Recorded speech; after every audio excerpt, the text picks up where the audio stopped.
Hailse oed weer bolio clean a hanish deri en buil den arachtas sa gwiniwsle. Is prifled mar uachtarani herin fin sha an ihe tofachtach sha, ihe tofachtach cuinacoin, ihe tofachtach maroilte. Agus is min am mwikas as dan cyrre fein o'r gydachta an law an accord fi tofachtach sha. Mar gwrt me ilia cursi cuinacani hawan dom interjudig ac dan down iliog.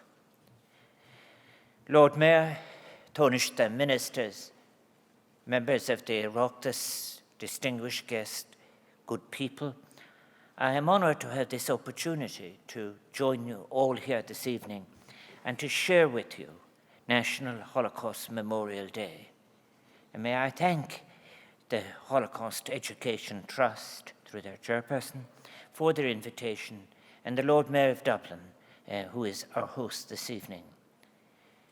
Let me begin by paying tribute to Holocaust survivors we will hear: Susie Diamond, Tommy Rakenthal, Walter Segules, who have joined us here today, and Jadzia Kaminska, who is representing her father, Jan Kaminski, and all of the second and third generation survivors who are also with us. I say to them that you are all so critical in helping us to bear witness to a dark and tragic chapter of the past, which by recalling and remembering, we are enabled, we hope, to ensure it will never be repeated. 74 years ago today, the 60th Army of the First Ukrainian Front opened the gates of Auschwitz and entered the Auschwitz camp complex. There they discovered approximately 7,000 surviving prisoners who had been left behind in Auschwitz by fleeing Nazis, and that number included 180 children. They found the many possessions: the shoes, the children's socks, a pocket watch, a thimble, letters, broken toys, and other personal belongings that spoke so poignantly and so much louder than any words could ever possibly do, of those intimacies of humanity, of those belonging to those who were herded like animals into the concentration camps and gas chambers that would become the site of such grotesque crimes that we recall this evening. More than 1 million people, mostly Jewish people, but also communists, homosexuals, Romani people, and trade unionists, as you have heard, were systematically murdered in Auschwitz between 1940 and 1945.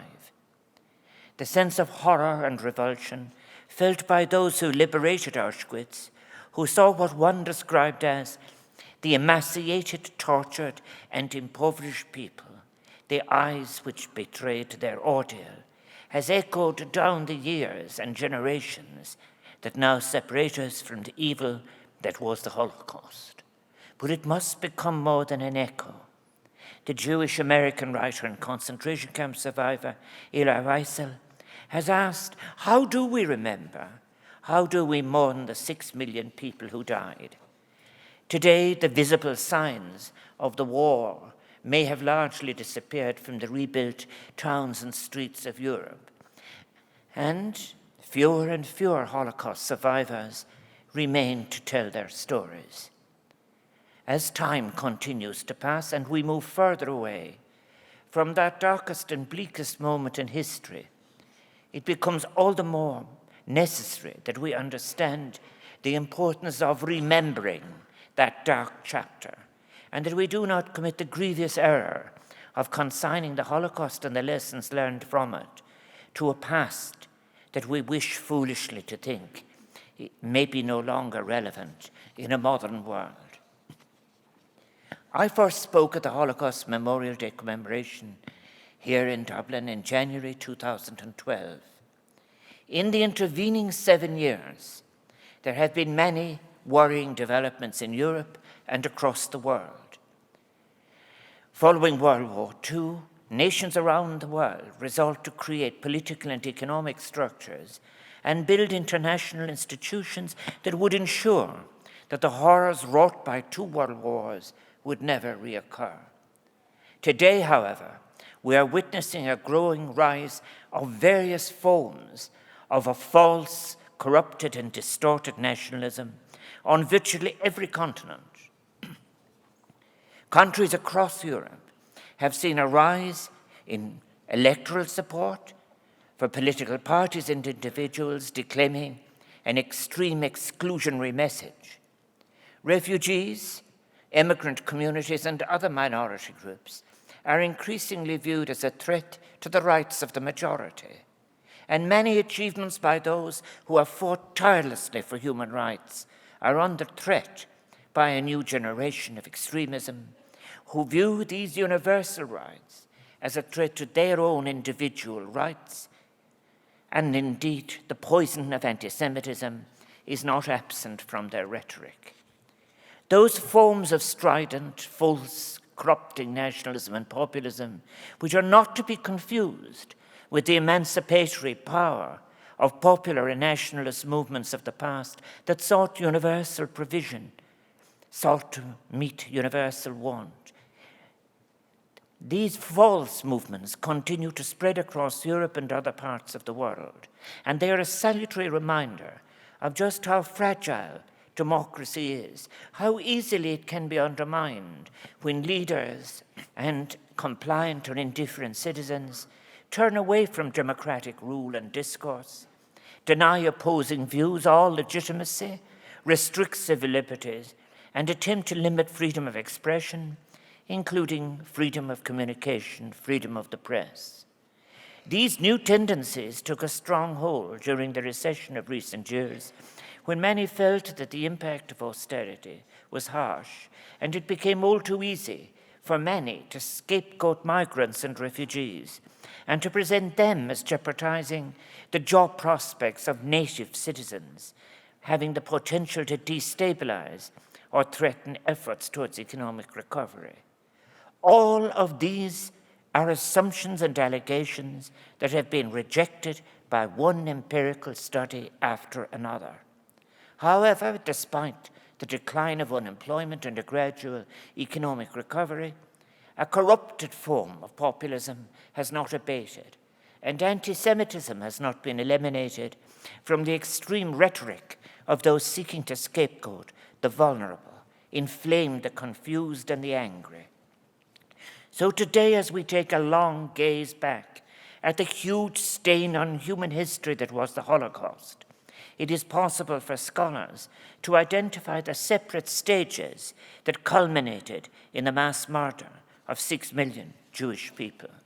We can see how racism and resentment of those perceived as other can lead to discrimination, how discrimination can lead to isolation and persecution, how isolation and persecution can lead to the viewing of one group of fellow citizens as being less than human, and how that loss of any sense of shared humanity can lead to brutality, barbarity, and a most inhuman lack of mercy informed by a learned culture of humiliation of the other, and in the case of the Holocaust, their elimination.